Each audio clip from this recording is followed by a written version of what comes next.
500 प्रकाश वर्ष दूर एक पृथ्वी जैसा ग्रह हमारे सूरज जैसे एक तारे का चक्कर लगाता है। क्या इस सुदूर दुनिया की सतह पर भी जीवन हो सकता है? मानव का हमेशा से एक सबसे बड़ा सवाल ये रहा है कि क्या हम इस ब्रह्मांड में अकेले हैं? अपने ग्रह के करीब हम बर्फीली गुफाओं वाले चांद पहले ही खोज चुके हैं और छिपे हुए सागर भी। वो किन रहस्यों को समेटे हैं? जो बातें 1 साल पहले साइंस फिक्शन लगती थी, वो अब हकीकत है। इस अनदेखी दुनिया के रहस्यों का खुलासा करने हम इसके कोर तक जाएंगे। उनके छिपे हुए महासागरों में गोता लगाएंगे और इसकी ऊपरी परत को हटाकर देखेंगे और ब्रह्मांड की सबसे अनोखी जगहों के रहस्यों को सुलझाएंगे।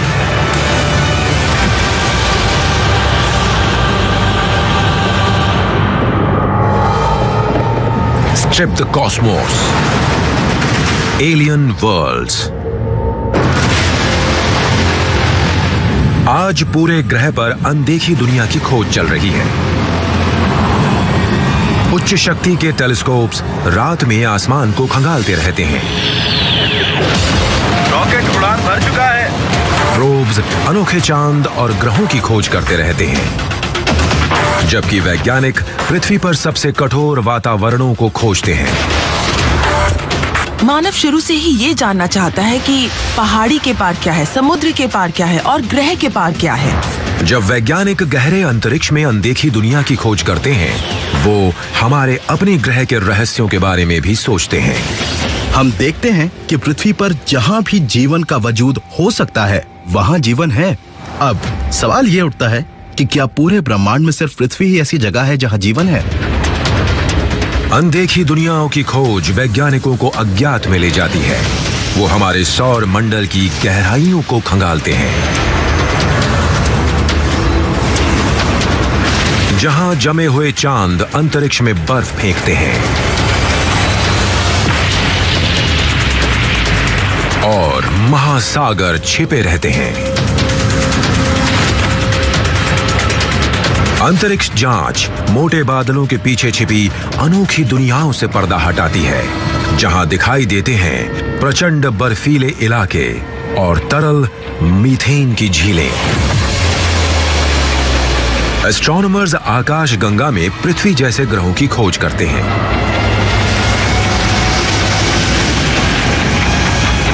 और अनदेखी सभ्यताओं से आने वाले संदेशों को सुनते हैं, जो पूरे ब्रह्मांड में गूंजते रहते हैं।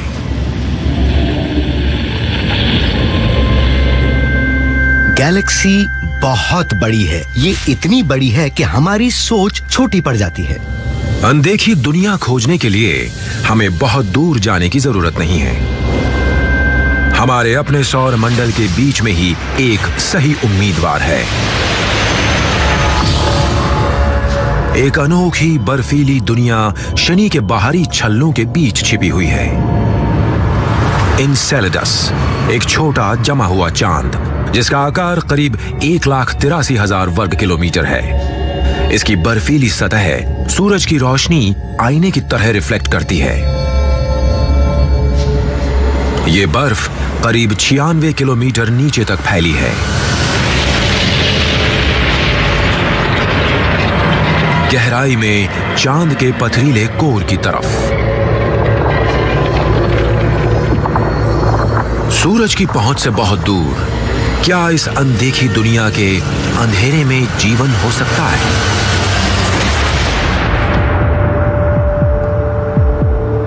इस रहस्य को सुलझाने के लिए वैज्ञानिक पृथ्वी पर बेहद कठिन जगहों की पड़ताल करते हैं। इनसेलेडस बिल्कुल वैसा ही है। डॉन एडवर्ड्स नेचर रिफ्यूज नमक का सूखा हुआ दलदल है। यहाँ 2 इंच मोटा नमक का खोल सूरज की रोशनी को पूरी तरह से रोक देता है और इससे नीचे घुप अंधकार बना रहता है। हम जिन दूसरी दुनियाओं में दिलचस्पी रखते हैं वो हमारे सौर मंडल में है और ऊपरी सतह के नीचे ही हमें जीवन मिलने की संभावना है।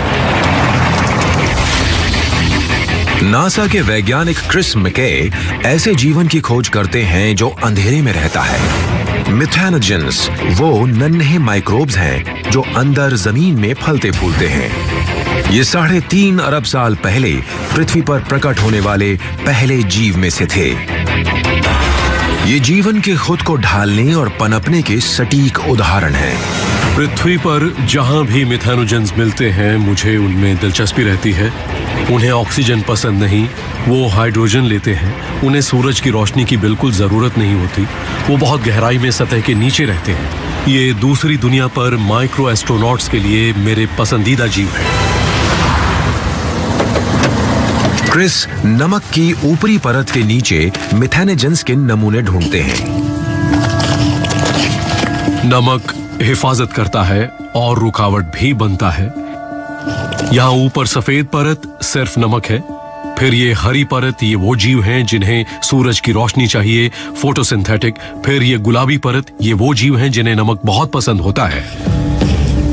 फिर उनके नीचे काली मिट्टी होती है, उसके अंदर मीथेन पैदा करने वाले जीव होते हैं। इस काली मिट्टी में मिथेनोजेंस की भरमार है। एक सुई की नोक पर 10 लाख मिथेनोजेंस आ सकते हैं। ये उस विशाल दुनिया एनसेलेडस का एक बहुत छोटा मॉडल है और इसे विस्तार से समझने पर हम इसे अंदर तक जान पाएंगे और इसके बारे में कुछ बोल पाएंगे। जैसे जैसे वैज्ञानिक एनसेलेडस की बारीकी से जांच करते हैं, ये अनदेखी दुनिया और भी अनजानी लगती है। ऊपर सतह का तापमान 0 से 333 डिग्री नीचे होता है, तो यहाँ सारा पानी पूरी तरह जमा होना चाहिए। लेकिन दक्षिणी ध्रुव पर ये टाइगर स्ट्राइप्स एक पानी की अनोखी दुनिया की तरफ ले जाती हैं।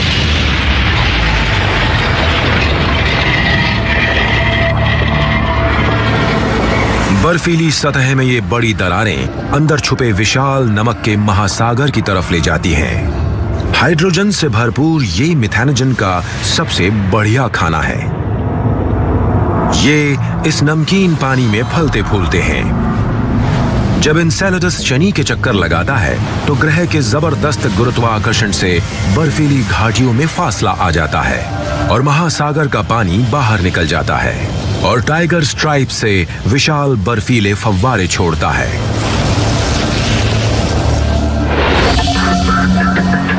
मार्च 2012 में वैज्ञानिकों ने एनसेलेडस के इन फव्वारों पर कैसिनी सैटेलाइट को संचालित किया।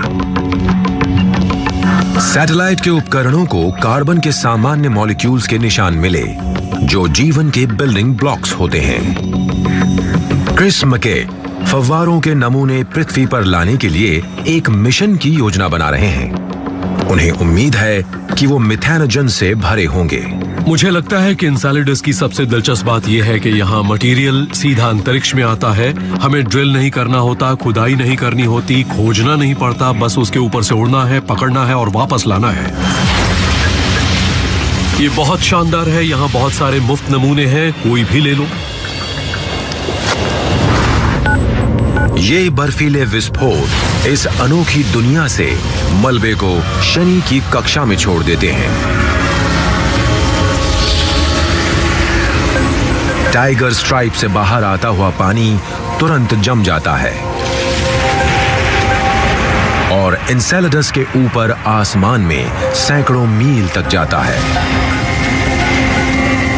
बर्फ के कुछ कण चांद के कम गुरुत्वाकर्षण से निकल आते हैं और बहते हुए शनि का बाहरी छल्ला बनाते हैं। अगर एनसेलेडस पर जीवन है तो क्या ये निकल सकते हैं और शनि से होते हुए पूरी गैलेक्सी में फैल सकते हैं?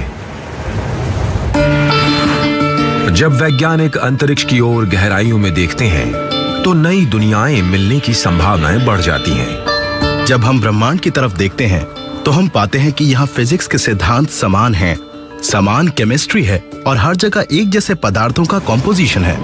पूरे ब्रह्मांड में हर तरफ जीवन की संभावनाएं हैं। लेकिन हर अनदेखी दुनिया के अपने नए रहस्य होते हैं।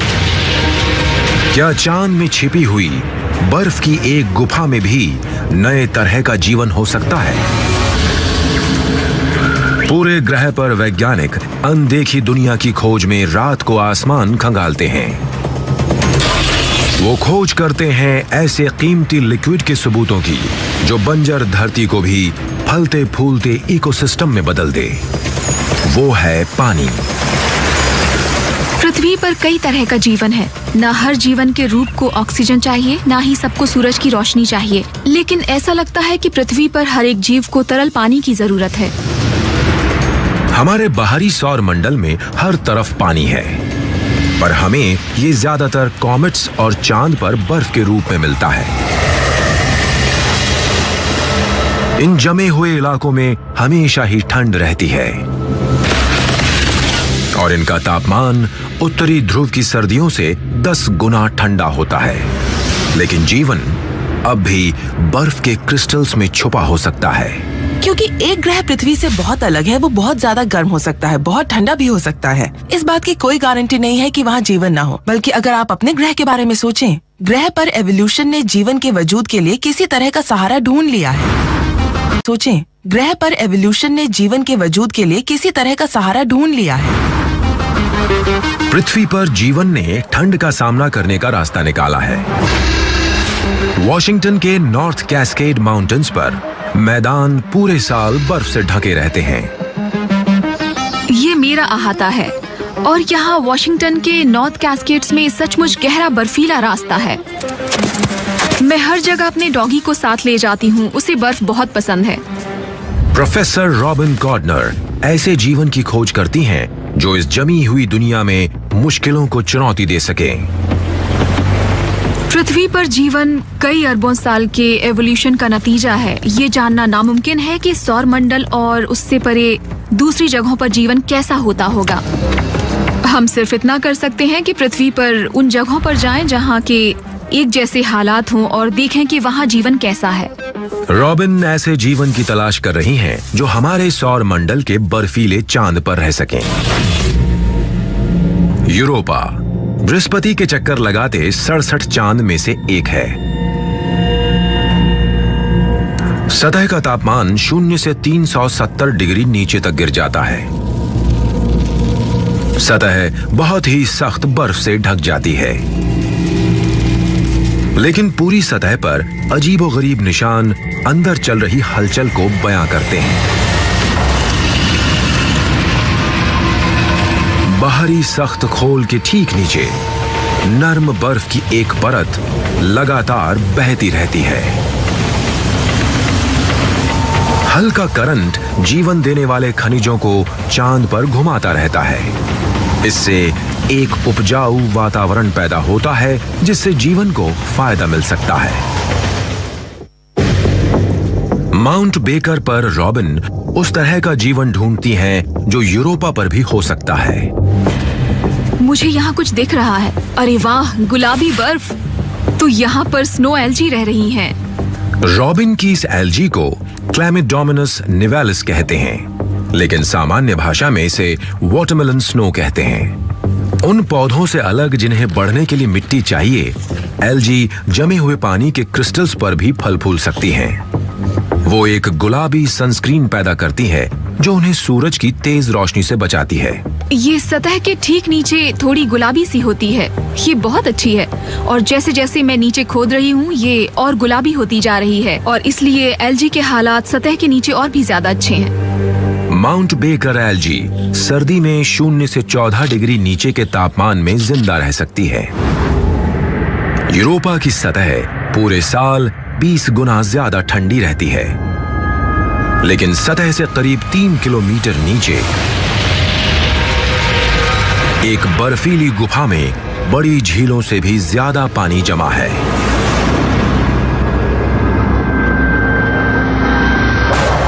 पानी में नमक एंटी फ्रीज की तरह काम करता है। सतह से 32 किलोमीटर नीचे लैंडस्केप फिर से बदलता है। बर्फ एक छिपे हुए महासागर में खुलती है। इसमें पृथ्वी के सारे समुद्रों के पानी का दुगना पानी है और उनसे 10 गुना ज्यादा गहरा है। यहां किस तरह का जीवन हो सकता है?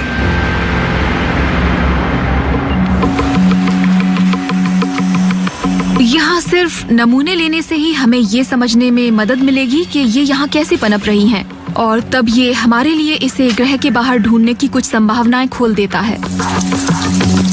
माउंट बेकर की एल्जी ने जमी हुई दुनिया में जीने के लिए खुद को ढाल लिया है। अगर ये समूह बसंत के गर्म वातावरण और गहरे हाइड्रोथर्मल वेंट वातावरण, बर्फीले वातावरण या फिर सूखे एंटार्कटिक के रेगिस्तान में मिलते हैं तो ये वातावरण के मुताबिक खुद को ढाल लेते हैं। ओ स्नो एल्जी, तुम्हारा जवाब नहीं।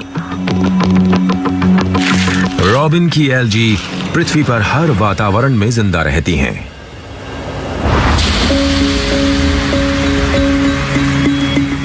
अपनी लैब में रॉबिन अपने लाए नमूनों की जांच करती हैं। नमूनों में जीवन भरा पड़ा है। उन्हें अब वो सबूत चाहिए जिनसे ये पता लग सके कि कैसे एल्जी विकसित हुई और पहाड़ी वातावरण में फलने फूलने के लिए खुद को ढाला। इससे ये भी पता चलता है कि पृथ्वी पर जीवन ने बेहद मुश्किल वातावरणों को झेलने के लिए खुद को ढालने के कितने तरीके अपनाए। और ये जो गुलाबी सा हम देख रहे हैं, इस एल्जी में बहुत बड़े और मोटे सेल वॉल्स दिखाई दे रहे हैं। मोटी सेल वॉल एल्जी सेल्स को बहुत कम तापमान पर भी जिंदा रहने में मदद करती हैं। पृथ्वी पर जीवन में इतनी भिन्नता है कि ये किसी भी इकोलॉजिकल जगह को भर देती है। तो अगर यूरोप के महासागर में भी जीवन है तो हमें वहाँ कोई एक चीज नहीं मिलेगी। वहाँ अलग अलग तरह के फलते फूलते समुदाय मिलने की संभावना है। पृथ्वी पर जीवन पानी के आसपास विकसित हुआ और हम ये जानते हैं कि अगर हम जीवन के आगे कैसी भी परिस्थिति पैदा कर दें, वो उसका फायदा उठाने के लिए रास्ता निकाल ही लेगा। लेकिन इसका मतलब ये नहीं है कि हर जगह जीवन के नियम एक से हों, इसलिए कहीं और जीवन की खोज करना काफी दिलचस्प होगा। वैज्ञानिकों को एक नया ग्रह मिला है जहां इस तरह की एल्जी पनप सकती है। पृथ्वी का ये करीबी ग्रह 16 प्रकाश वर्ष दूर है। GJ832c पृथ्वी जैसी दुनिया हो सकता है जहां हालात हमेशा बदलते रहते हैं। ग्रह की कक्षा इतनी तंग है कि इसे पूरा होने में 36 दिन लगते हैं। इस ग्रह पर जीवन को बहुत जल्द खुद को ढालना होगा क्योंकि यहाँ पर हर महीने सर्दियां पूरे ग्रह पर छा जाती हैं। हम जितना खोजते हैं हमें उतनी ही नई अजीबोगरीब दुनिया मिलती है। शनि के चक्कर लगाने वाला एक चांद नारंगी रंग के वातावरण के पीछे छुपा रहता है। इसकी सतह दिखाई नहीं देती। लेकिन हालिया मिशन ने एक प्रोब इस चांद की सतह पर भेजा है। हमारी पहली नजर टाइटन की सतह पर पड़ी और वो कितनी चौंकाने वाली थी, कितना शानदार था। उसके नीचे छिपा था एक अनदेखा वातावरण जिसमें एक ऐसी दुनिया थी जो पूरे सौर मंडल में कहीं नहीं है। ये नारंगी रंग की फूली हुई गेंद सौर मंडल की सबसे अनदेखी दुनिया है। टाइटन शनि का सबसे बड़ा चांद है। ये बुध ग्रह से बड़ा है। अंतरिक्ष से देखने पर यह पृथ्वी जैसा जरा भी नहीं लगता, लेकिन पास से टाइटन पृथ्वी जैसा दिखाई देता है। टाइटन के वातावरण में ज्यादातर नाइट्रोजन है। ये अजीबोगरीब समानता है। इससे हमें लगा कि टाइटन पृथ्वी का जुड़वा ग्रह है।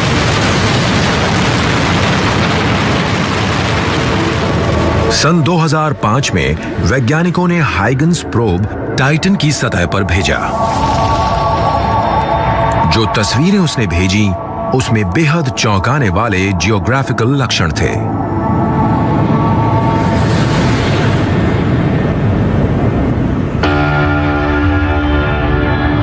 प्रोब ने टाइटन के मोटे नारंगी रंग के वातावरण के पीछे का रहस्य खोला। हमारे सौर मंडल में कुछ बहुत ही अजीब। टाइटन की सतह पर झीलों का एक जाल था, पर कौन सी चीज 0 से 290 डिग्री नीचे लिक्विड रह सकती है? यह है लिक्विड मीथेन का समंदर। पृथ्वी के पानी की जगह वहाँ पर मीथेन ने ली हुई है। ये भाप बनकर टाइटन के वातावरण में चला जाता है, दूसरी जगह पर जाकर बरसता है, फिर इससे नदी और झरने बनते हैं जो बाद में झील में मिल जाते हैं और ये सिलसिला चलता रहता है। ये यूटा की पॉवल झील है। खड़ी चट्टानों की एक बाड़ घाटी के चारों ओर है। यहाँ का नजारा टाइटन की झील और घाटियों की नकल है। रैल्फ लॉरेंस टाइटन की झील को समझने के लिए स्पेस प्रोब्स बनाते हैं।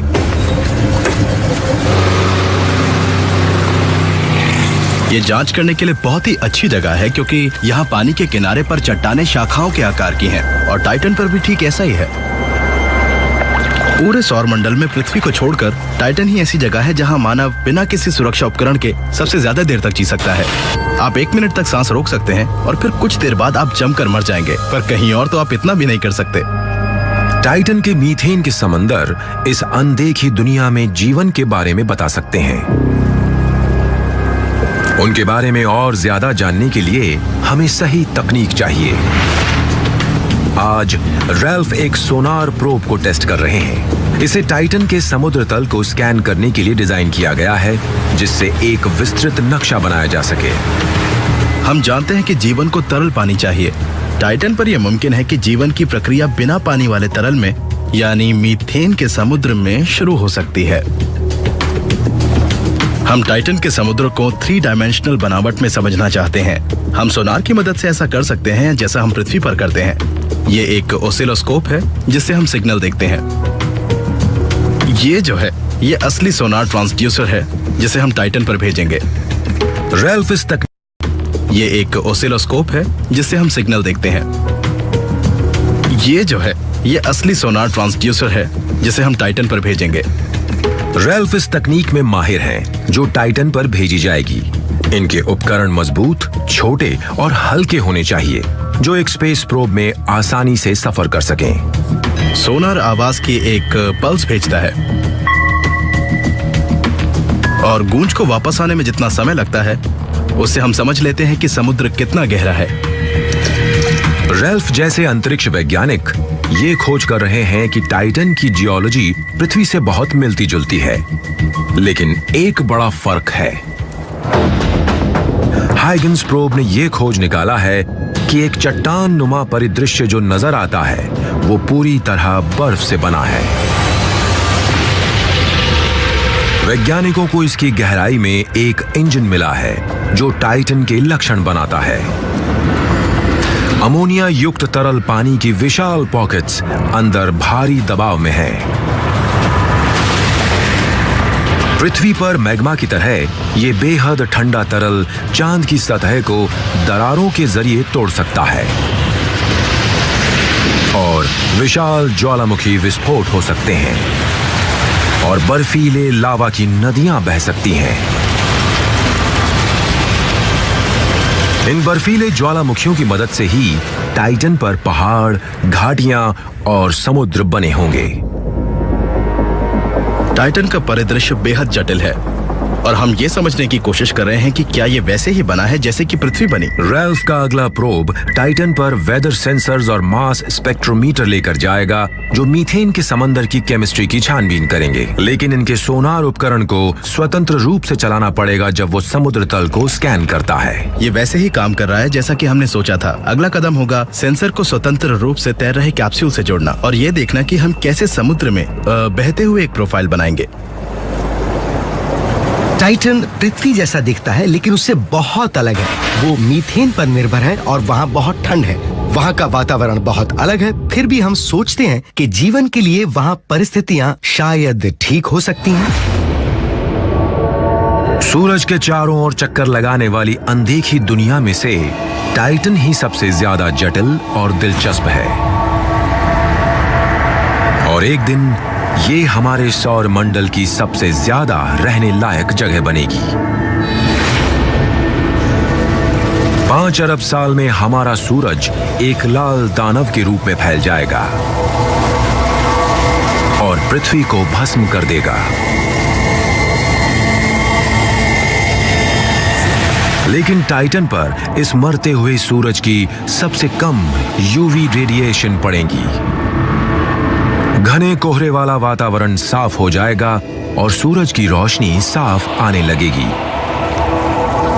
सतह का तापमान बढ़ जाएगा और बर्फ पिघल जाएगी। ये चांद हजारों लाखों सालों के लिए शुरुआती पृथ्वी जैसा बन जाएगा और जीवन को उभरने में अच्छा खासा समय लगेगा। हमारे सौर मंडल ने अनोखी दुनिया से पर्दा उठाया है जिनके अनदेखे ठिकाने हैं। अगर ये अजूबे हमारे ग्रह से इतना करीब हैं तो हमारे करीबी तारों के आसपास कितने रहस्य घूम रहे होंगे। मैं ऊपर आसमान की तरफ देखती हूँ और मैं तारों को बहुत देर तक नहीं देखती, मैं सौर मंडल को देखती हूँ। एक तारा चुने, उसके चारों ओर ग्रह चक्कर लगा रहे होंगे। क्या ये सुदूर अनदेखी दुनिया पृथ्वी की तरह हो सकती है? अब जब हमें अपने बहुत करीब ही ये अनदेखी दुनिया मिल गई है, तो वैज्ञानिक अपनी खोज को गैलेक्सी में भी थोड़ा और बढ़ा रहे हैं। आकाश गंगा की गहराइयों में तारों के चक्कर लगाती हुई अनदेखी दुनिया को खोज रहे हैं। 5, 4, सन 2009 में नासा ने अपनी खोज की रफ्तार बढ़ाने के लिए $6000 लाख की लागत का केपलर स्पेस टेलीस्कोप लॉन्च किया। Lift off. केपलर से पहले हमें पता नहीं था कि तारों के किस खंड में ग्रह थे। केपलर में पृथ्वी की कक्षा से बाहर भेजे जाने वाला अब तक का सबसे बड़ा टेलीस्कोप मिरर है और इसका मिशन है उन ग्रहों की खोज करना जो सुदूर तारों के चक्कर लगाते हैं। हम नहीं जानते थे कि तारों के बनने के बाद इतना मलबा बचा कि वो इकट्ठा होकर ग्रह बन गए। केपलर ने अब तक करीब 1000 ग्रहों की खोज की है। तादाद के हिसाब से अगर हम देखें तो हमारी गैलेक्सी के लगभग सभी तारे जिन्हें आप रात में देखते हैं, ग्रह उनके चक्कर लगाते हैं। वैज्ञानिकों के ढूंढे गए 21 ग्रह जो सही दूरी पर अपने तारों के चक्कर लगाते हैं, उनकी जलवायु पृथ्वी जैसी है और शायद वहां जीवन से भरपूर महासागर भी हों। एस्ट्रोनॉमर्स को एक ऐसा सौर मंडल मिला है जो संभावनाओं से भरा है। केपलर 186 एक तारा है जो पृथ्वी से 500 प्रकाश वर्ष दूर है। वैज्ञानिकों को इसकी कक्षा में 5 ग्रह मिले हैं। इनमें से 4 इतने गर्म हैं कि इनकी सतह पर तरल पानी नहीं हो सकता, लेकिन 5वें पर जीवन होने की संभावना है। ये पृथ्वी का जुड़वां ग्रह हो सकता है, लेकिन इसके तारे की चमक इतनी ज्यादा है कि अंतरिक्ष के टेलीस्कोप्स इस ग्रह की तस्वीरें नहीं ले सकते। कैलिफोर्निया के पैसाडीना में इन छिपी हुई अनदेखी दुनियाओं को देखने के लिए इंजीनियर्स एक अनोखा अंतरिक्ष यान डिजाइन कर रहे हैं। जिन वैज्ञानिकों के साथ मैं काम करता हूं वो कोलंबस जैसे हैं और मैं उनकी बोट बना रहा हूं। मार्क थॉमसन नासा के स्टार शेड प्रोजेक्ट के लीडर हैं। अंतरिक्ष में उड़कर ये विशाल पाल एक विशालकाय छतरी जैसे खुल जाएगा और तारे से आने वाली रोशनी को रोकेगा। ये अपना हाथ आसमान के सामने उठाने जैसा है जिससे हम सूरज के आसपास देख सकते हैं। अब तक जितनी खोज की गई उनके माप सीधे नहीं लिए गए थे, इससे हम उन ग्रहों को सीधे देख पाएंगे। मार्क के दल के लिए आज बहुत बड़ा दिन है। आज पहली बार वो स्टार शेड प्रोटोटाइप को टेस्ट करेंगे। ओके। एक सटीक छाया बनाने के लिए स्टार शेड को अपनी फॉइल की पंखुड़ियों को बिल्कुल गोलाई में खोलना होगा। क्रिस्टीन जरा बटन दबाओगी? ओके, मोटर ऑन है। जैसे ये छोटे क्लिप्स को खींचकर छोड़ता है, यहां वहां झटका आ जाता है। अजीब अजीब चीजें होने लगती हैं। ये क्या था? ठीक है, यहां थोड़ी प्रॉब्लम है, ये मुड़ गया है। चलो हो गया। ओहो, चलिए। मोटर के स्पीड कोऑर्डिनेशन में प्रॉब्लम थी। ओके, बढ़िया है। ये खुल गया। वैसे कुछ प्रॉब्लम्स भी थी। एक छड़ टूट गई थी और रस्सी में रुकावट आ गई थी। हम इसीलिए इस तरह के टेस्ट करते हैं और अगली बार हम इन चीजों को सुधार लेंगे और फिर आजमाएंगे। यही प्रोटोटाइप एक स्केल मॉडल है। असली स्टार शेड इससे दुगना बड़ा होगा। उस तारे को ढकने के लिए ये अपने पेरेंट टेलीस्कोप से करीब 37,000 किलोमीटर दूर उड़कर जाएगा। जो ग्रह सुदूर तारों के चक्कर लगाते हैं वो आखिरकार दिखाई देंगे। स्टार शेड गैलेक्सी के कुछ सबसे अजीबोगरीब ग्रहों के रहस्यों से पर्दा उठा सकता है, जैसे ग्लीसा 163c। इसके पास है एक ठंडा लाल छोटा तारा, जिसका मतलब है कि जीवन के लिए तापमान बिल्कुल सही हो सकता है। लेकिन तारे का भारी गुरुत्वाकर्षण ग्लीसे का घूमना रोक देता है, जो जलवायु पर काफी अजीब असर डाल सकता है। एक तरफ झुलसाने वाला बंजर रेगिस्तान और दूसरी तरफ घुप अंधेरे में सब कुछ जमा हुआ, और दोनों ही विकट परिस्थितियों के बीच एक पतली सी पट्टी है जो प्रचंड तूफानों में घिरी रहती है। किसी दूसरे ग्रह पर जीवन की संभावना स्टार शेड के दल को हौसला देती है। हमारे सारे प्लानिंग सेंटर्स की करीब 10 साल की समय सीमा है। हमारा अगला कदम है इस पर एक विशाल चादर ढकना, जिससे ये ओपेक हो जाए ताकि दूर के तारे की रोशनी इसके पार न जा पाए।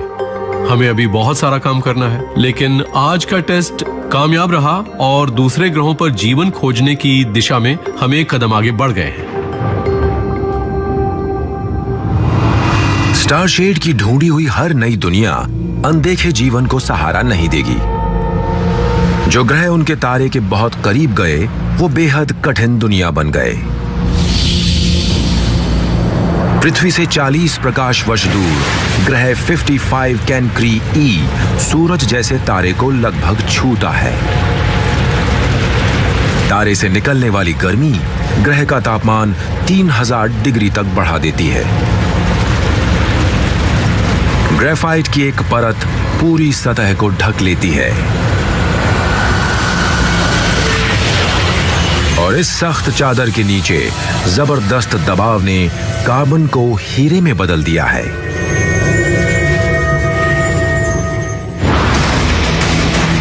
वैज्ञानिक ऐसे ग्रहों को ढूंढते हैं जो पृथ्वी जैसे होते हैं, जिनकी सतह पर पानी हो। लेकिन पृथ्वी भी अपने वातावरण में एक रहस्य छुपाए हुए है। आकाश गंगा में तारे रोशनी और गर्माहट देते हैं, जिससे उनके चक्कर लगाने वाले ग्रहों पर बसे जीवन को सहारा मिल सके। लेकिन तारे हमारे सूरज की ही तरह खतरनाक भी होते हैं। सूरज हमारे सौर मंडल की सबसे ज्यादा प्रचंड और नाटकीय चीज है। सूरज एक विशालकाय न्यूक्लियर रिएक्टर है। ये पृथ्वी की तरफ भयंकर रेडिएशन उगलता है। चार्ज्ड कणों की एक लगातार झड़ी, जिसे सोलर विंड कहते हैं। ये असल में जबरदस्त ऊर्जा वाले कण हैं और जब ये ऑर्गेनिक कंपाउंड से टकराते हैं तो ये मॉलिक्यूल्स को तोड़ देते हैं। ये हमारा डीएनए भी तोड़ सकते हैं, जिससे नुकसान और म्यूटेशंस होते हैं। पृथ्वी पर जीवन के इस घातक हमले से बचने की वजह सतह से करीब 2900 किलोमीटर अंदर छुपी है। पृथ्वी का कोर एक पिघली हुई धातु की गेंद है, जो करीब चांद से दुगना बड़ा है।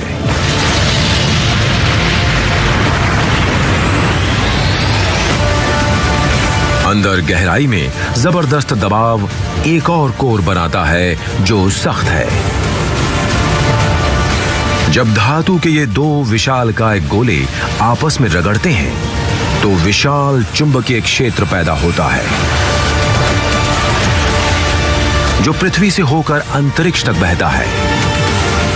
ये विशाल फोर्स फील्ड हमारे ग्रह को समेट लेता है और घातक सोलर रेडिएशन से हमारी हिफाजत करता है। पृथ्वी के चुंबकीय क्षेत्र के बिना जीवन नामुमकिन होता।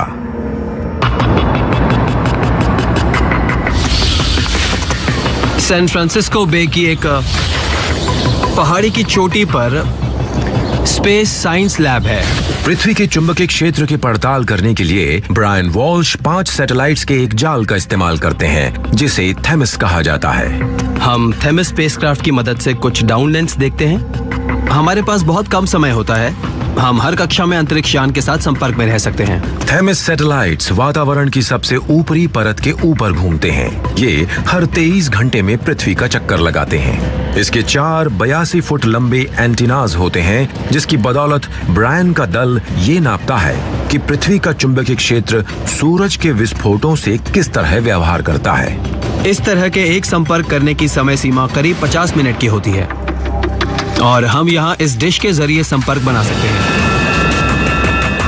दल को सैटेलाइट्स डेटा डाउनलोड करके इसका मिजाज देखना होता है। अब हम थेमिस से संपर्क बनाने के लिए संपर्क की समय सीमा में दाखिल हो रहे हैं। हम बर्कली ग्राउंड स्टेशन से काफी करीब हैं और इस जगह पर ये लाल आकार वो जगह है जहां हम यान से संपर्क कर पाएंगे। हमें सारा डेटा ले लेना चाहिए। शानदार, बहुत खूब। एक अनदेखी दुनिया पर जीवन को फलने फूलने के लिए अपने तारे से हिफाजत चाहिए, वही हिफाजत जो यहाँ पृथ्वी पर है। दशकों से हम ये सोचते आए हैं कि वो एक तरह से सूरज के पंचिंग बैग हैं और जब सूरज की सतह पर कोई धमाका होता है, ये सारा मटेरियल बाहर पूरे सौर मंडल में बिखर जाता है और पृथ्वी पर और उसके चुंबकीय क्षेत्र में घुसता है। और ये थोड़ी चिंता वाली बात है, हम सूरज के बहुत करीब हैं। लेकिन हाल ही में हमें थेमिस की मदद से बहुत ही दिलचस्प नतीजे मिले हैं जो ये बताते हैं कि पृथ्वी के पास अपना खुद का संरक्षण है। पृथ्वी सोलर पंच का इंतजार नहीं करती। इसके पास एक जबरदस्त हथियार है। जैसे ही यूवी लाइट वायुमंडल से टकराती हैं, वो चार्ज्ड गैस की एक पतली परत बनाती हैं। पृथ्वी का चुंबकीय क्षेत्र पूरे ग्रह के चारों ओर एक बड़े डोनट के आकार का छल्ला बनाता है। जब सूरज से कोई सोलर स्टॉर्म आता है, छल्ले में सबसे ज्यादा चार्ज कण अपनी जगह बदलने लगते हैं। ये आपस में जुड़कर एक विशाल तंतु बनाते हैं जो अंतरिक्ष में पहुंचकर सोलर ब्लास्ट से टकराता है और रेडिएशन को कम कर देता है। इसलिए हम इसका सामना कर सकते हैं। ये बहुत रोमांचक है। जीवन का वो रूप जिसे हम जानते हैं वो बिना चुंबकीय क्षेत्र के जिंदा नहीं रह पाता, जो उसकी रेडिएशन से हिफाजत करता है। वैज्ञानिकों का मानना है कि मंगल ग्रह के पास भी कभी जीवन सुरक्षित रखने वाला एक चुंबकीय क्षेत्र था, लेकिन 4 अरब साल पहले वो गायब हो गया। पृथ्वी के बनने से पहले शायद मंगल ग्रह भी पृथ्वी जैसा था, लेकिन दुर्भाग्यवश सोलर विंड की वजह से वायुमंडल खत्म हो गया। बहुत विशाल पैमाने पर एक भयानक जलवायु बदलाव हुआ। मुझे नहीं लगता कि उस बड़ी घटना के बाद कोई जिंदा भी बचा होगा। हमारे सौर मंडल में सूरज अनदेखी दुनिया पर भी हमला करता है, लेकिन यूरोपा की तरह छोटे चांद शायद ही अपना खुद का चुंबकीय क्षेत्र बना पाते हैं। फिर वहां जीवन कैसे संभव है? अपनी हिफाजत के लिए यूरोपा किसी और बड़ी चीज पर भरोसा करता है, अपने पेरेंट ग्रह बृहस्पति पर, जिसका चुंबकीय क्षेत्र बहुत बड़ा है, जो ग्रह से 30 लाख किलोमीटर दूर तक फैला है।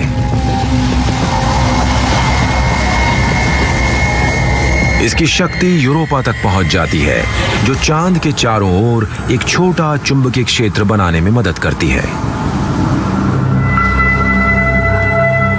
जीवन को पनपने के लिए जरूरी तत्व पृथ्वी पर मौजूद हैं। एक चुंबकीय क्षेत्र, तरल पानी और सांस लेने लायक वातावरण। क्या हमारी गैलेक्सी के किसी और ग्रह पर भी ऐसा जादुई मेल है? क्या एक बेहतर जीवन वहां विकसित हो सकता है? हमने उन सवालों के जवाब ढूंढने शुरू कर दिए हैं। ये नहीं कि वहां जीवन है या नहीं, बल्कि वहां आखिरकार सभ्यताएं भी हो सकती हैं जहां हम उन्हें ढूंढते हैं। अगर ये सभ्यताएं मौजूद हैं, तो हमें पता कैसे चलेगा? ये ऐसा था जैसे आप रात को बाहर जाएं और आसमान की तरफ देखें तो आपको बिल्कुल पता नहीं था कि तारों के चारों ओर ग्रह चक्कर लगा रहे हैं। पर अब हमें पता है कि बहुत से तारों के पास कई ग्रह हैं। उनके पास भी हमारे ही जैसा सौर मंडल है। ऐसी संभावना है कि पूरे ब्रह्मांड में जीवन हर जगह मौजूद है। पृथ्वी के बाहर जीवन है, इसकी क्या संभावना है?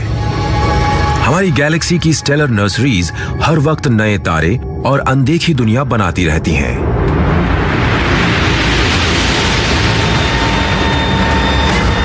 हमारी गैलेक्सी में करीब 400 अरब तारे हैं, जिनमें असंख्य ग्रह भी हैं। और ब्रह्मांड में 100 अरब गैलेक्सीज मौजूद हैं। इनकी जबरदस्त तादाद होने से जीवन होने की संभावना तो है, पर वो बेहतर जीवन भी हो सकता है। शायद उसके अलग अलग रूप हो सकते हैं। मुझे लगता है कि जो हम सोचते हैं हकीकत उससे कहीं ज्यादा शानदार होने वाली है। एक बेहतर सभ्यता शायद कोई संकेत पृथ्वी पर भेजे। ये सैटी इंस्टीट्यूट है। विशाल टेलीस्कोप का एक समूह अनदेखी दुनिया से आने वाले संकेतों को सुनता है। सैटी, इसका मतलब है search of extra terrestrial intelligence, जो ऐसे जीवन को ढूंढ रही है जो बेहतर हो और समझदार हो, जैसे कि इंसान।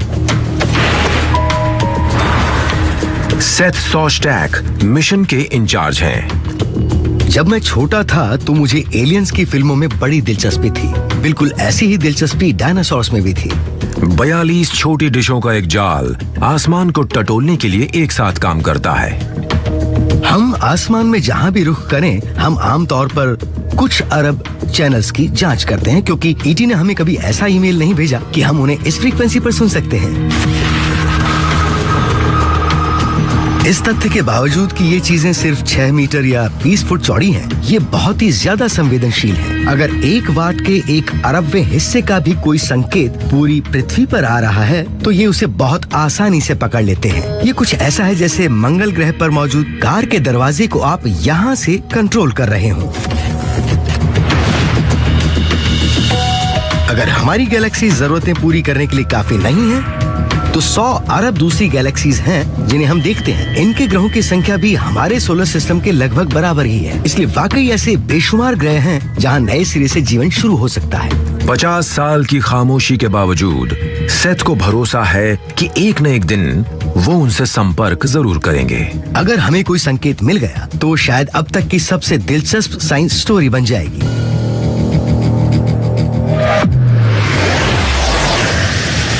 सौरमंडल के पार जीवन की खोज हमारे ब्रह्मांड के अकेलेपन को खत्म कर देगी। क्या आप उस एहसास को जानते हैं? जब हम आसमान की तरफ देखते हैं तो खुद को बहुत छोटा महसूस करते हैं। गैलेक्सी में दूसरे जीव के बारे में जानकारी इस बात पर बहुत असर डालेगी कि मैं खुद को किस तरह देखती हूँ और इस ग्रह के दूसरे मनुष्यों के साथ मेरे संबंध कैसे हैं।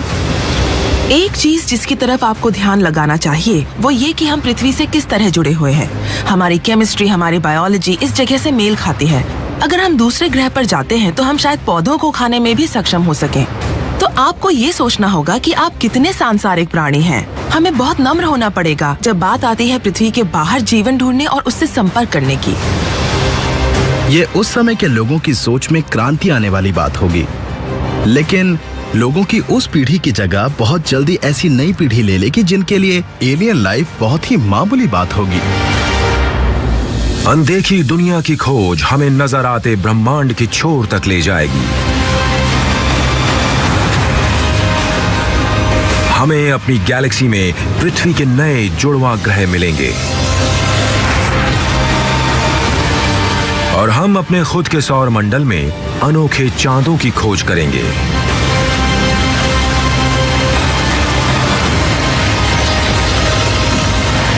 अगर वहां एलियन जीव हैं, तो उनके मिलने में बहुत ज्यादा वक्त नहीं लगेगा,